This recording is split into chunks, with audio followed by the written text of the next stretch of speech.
thing that I was putting out there, and then Kelly would jump on the weird thing, and we made music on that. She would flow on the. My writing back in the day was very much so.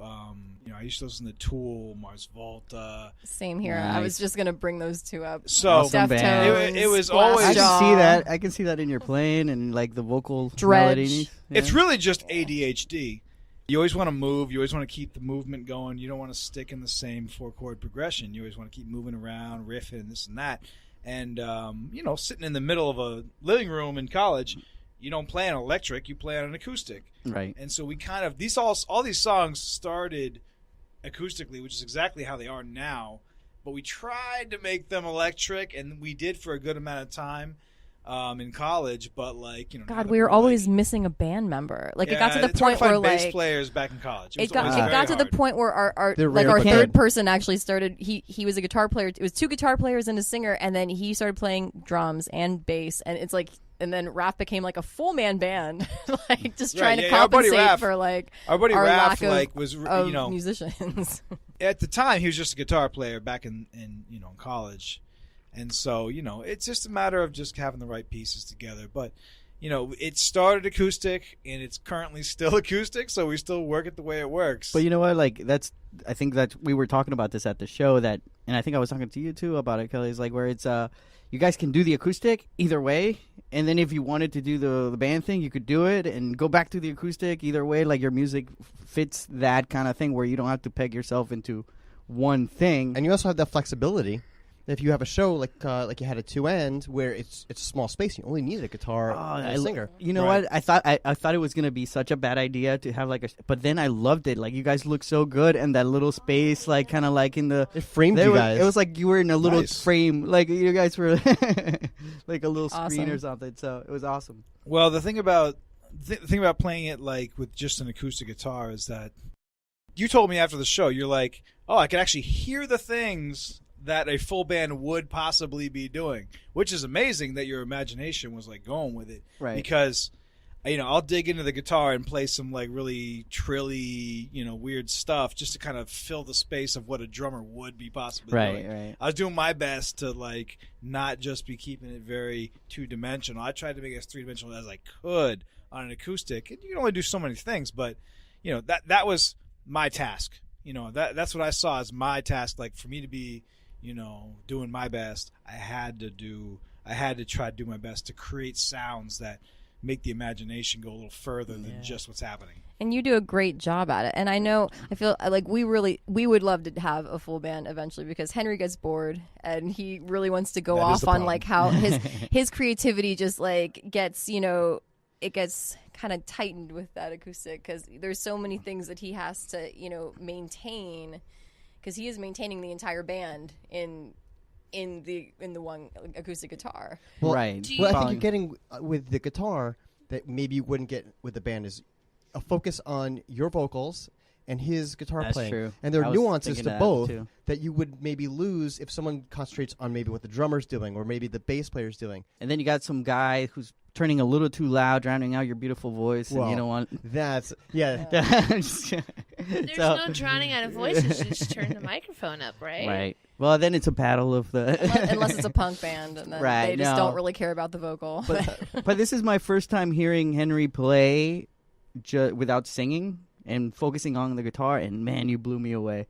Because I've seen you play when we play together and we've jammed together, and you do the singing and the playing, which you're really amazing. But just your focus and focusing in on the guitar and just playing it, like you said, making that thing sound fit every piece, doing the bass notes, doing the making sure that it's all a complete sound. I could see him, and he was working it like I've never seen him do it before, and I was like, man, this dude is so talented. And that is the thing about acoustic guitar and a vocal, is that there is no drum and bass to kind of hold that bass line, to hold that rhythm where everybody's just going to bob their head to, and then you can kind of float up top with the vocals. You can do these things on the acoustic guitar or whatever to kind of make things feel good in your brain and your ears. You know what I mean? You something has to be driving the song itself. And the thing with Kelly's lyrics, she's very good at driving the song herself in a lot of ways. Like during the set, I actually laid back on one of the songs and just kind of like let her just sing. Like I stopped playing completely. Right, she acapella. I heard the acapella that she did, and it was awesome. Like where you stopped and she just nailed every note on that thing, which thank is God I kept going. Well, I was You're like, Because that you was just all- kicked them. I was just like, all right, yeah, let's just Oh, I I'm was going fading for it. out on I was purpose. like, I can't let this stop now. I was fading out on purpose because I was trying to transition to the next song because the guy said one more song and I was like, well, let's try to do 2 in 1 here. But I was trying to transition out, but like the thing is she can hold the song. Right. The way an acoustic by itself could also hold the song. And so I don't know, it's just It was awesome. the way the instruments work. I really do think about it a lot though. When I'm playing live and when I'm thinking about how to present a complete tonal spectrum arrangement. of That's right. sound. I mean, if you don't have a bass player holding the bottom, you don't have a drummer holding the beat, you do have to like keep people interested on those like very basic levels. Like you gotta, right. You gotta hit. You gotta keep them interested. And with acoustic and just vocals, K and H is a tough thing to pull off. And you guys And are we doing try. it. We you try. guys are doing it. We do our best. We do our best, but it's hard. Awesome. Awesome. So I think right now is a great time. I'm going to take a quick break, come back. I'm going to force you guys to play a song. We'll do some trivia, and then talk more music. Okay. All right. Awesome. Hey everyone, it's Rico. I wanted to take a minute now to talk a little bit about Garage to Nowhere. They're event promoters, photographers. They put together a showcase of local music. Their staple right now is at the Dive Bar pretty much every Wednesday. I will probably be out there August 29. They're going to do a live at Dive. There's going to be a bunch of bands. Corazon Rabioso, Carnival Barker, Ghost Flower. There's no cover. It's 21 and up. They have really good food there, so go check it out. I'll be around there. And every show they have, if you're a musician and you have a band and want to start up somewhere, they are super cool about giving everybody a chance. And so go on their website at Garage to Nowhere on Facebook. Their Gmail is like garagetonowhere@gmail.com, I believe. I also wanted to take a minute to put out there, if you're listening to this podcast, and you're in a band, or you know someone in a band, or you're starting a band, and you have a recording that you want us to put out here on the podcast so everybody can listen, and we can get to know you, send us an email with the song, description of the band, at scottyandrico@gmail.com, or you can go to our Facebook page, Scotty and Rico Makeup Podcast on Facebook. So just let us know, and we'll put it on one of the episodes, and it's a lot of fun. We get to showcase your music and get to know you. So this is called RMT.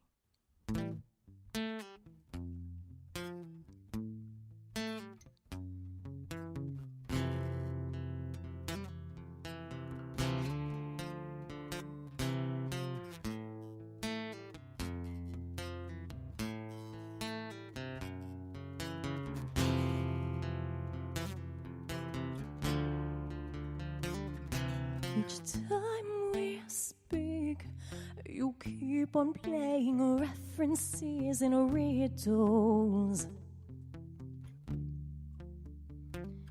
You heed my speech, but keep on playing me just like a fiddle. It's all in vain. The end result, it still remains the same. Ignore the games I play. It's just something I cannot quite explain. You lied straight to my face. It's just something not easily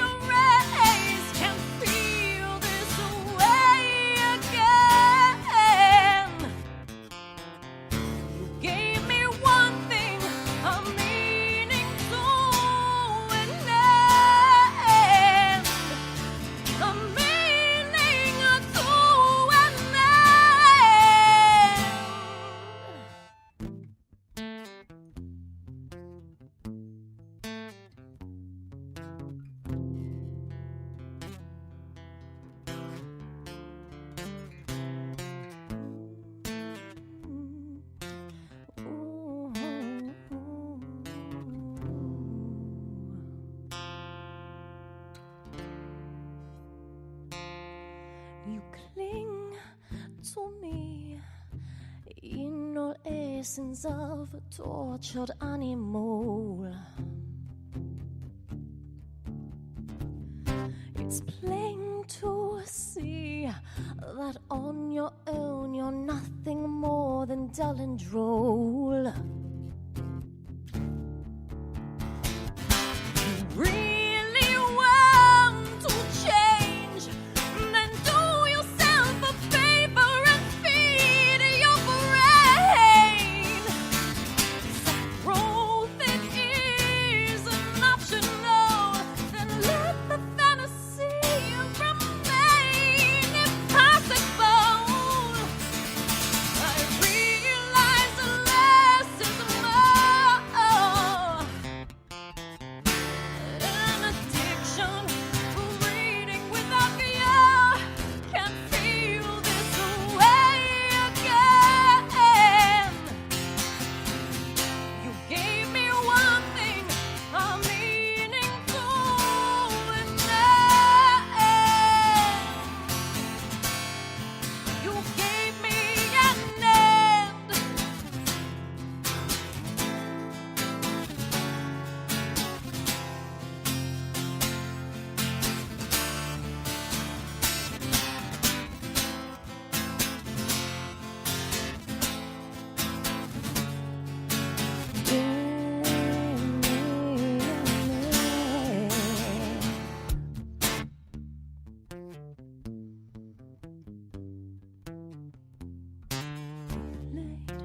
Right into a self-absorbing broods infused and soaked inside with fumes laced with fuel, gathered by my moods into your cataclysmic fuse, into your cataclysmic fuse, into your cataclysmic fuse.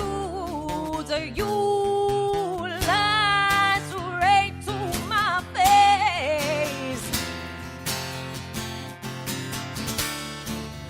It's just something I simply cannot erase.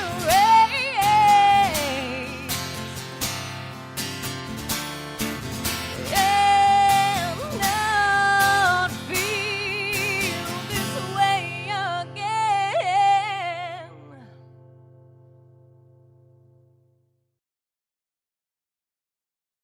All right, welcome back. We're going to do some trivia with you guys. Yeah. And my theme for these questions revolves around musicians that had to start off at some point and they struggled before they made it big. All right, so question number 1. In our first episode, we learned that Jack White was an upholsterer before making it as a musician. Which of the following musician worked as a seafood wholesaler and a sous chef at a restaurant called Ray's Boathouse?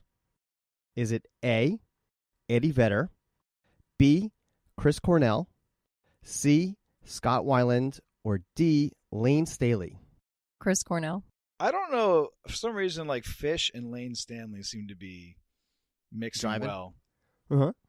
I feel like that's like a Seattle thing to do too, but a lot of those guys are Seattle guys. That's right. It's got to be somebody in the coast. So, I feel like it's a Seattle thing. what was the My first one? vote's Lane Stanley.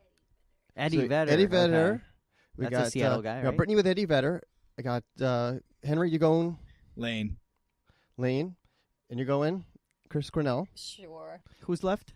Huh? There was 4 multiple choice. That's it. Oh yeah, so you got Eddie Vedder, Chris Cornell, Scott Weiland, and Lane Scott Stanley. Weiland. Oh, so you guys went a whole different way. Yeah, I The wanted to answer go was Chris Cornell. Hey, Good job. Hey. Case he was a scores to fishmonger? 1.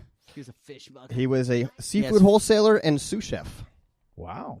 Now here's the thing, He looks like a fishy guy. I remember either reading this or seeing on TV where he was in LA and he was out trying to get a job and he was going from place to place giving out resumes and no one would hire him because the way he looked, like a rock star. This is before he was big, but he had all the long hair and everything.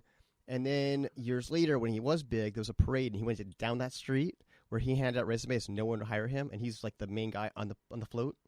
So it's like that, like, yeah, I made it. Retribution. Right? Chris Cornell. Yeah.